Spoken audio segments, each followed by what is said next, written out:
Welcome to my March reading wrap up. I read 3 books this month, so let's get into it.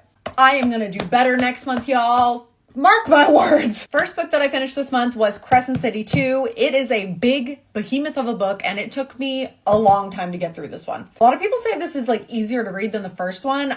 I feel like I struggled pretty equally with it. For some reason, I felt a little bit less connected to the story than I did in the first one. I do love the characters. I love the world of it, but this one I gave a 4 compared to a 5 from the first book. I just think that the emotional impact that the first one had was a lot greater than this, although the last chapter of this was just batshit crazy. I think I'm going to take a little bit of a break before I dive into the third one because I just need a fantasy break. But overall, Sarah J. Maas is still my girly. The second book that I read this month is Out of Shape, Worthless Loser by Gracie Gold. This is a memoir of a Olympic level figure skater. I already have a full review up on this book. I highly recommend it, especially if you liked I'm Glad My Mom Died or even the Britney Spears memoir. I've read both of those. This one felt very similar in the way that she was not only treated by her industry, but also the way that she went through like a lot of mental health struggles as a result of her craft, which is in this case figure skating. Very vulnerable and raw and really, really interesting. And I just think figure skating is fascinating. So this was a really fun read.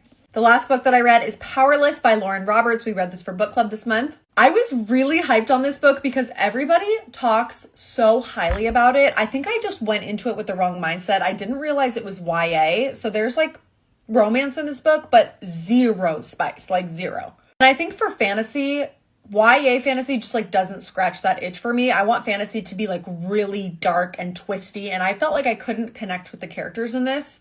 I didn't hate the characters, but I didn't feel like I knew them, if that makes sense. I wanted a more emotional depth from them. Overall, I gave this a 3-star. I am interested in continuing the series. I know it's been a while since she wrote this book, so I think she's said that her writing has improved a lot for the second one. I'm just interested to see where the story goes.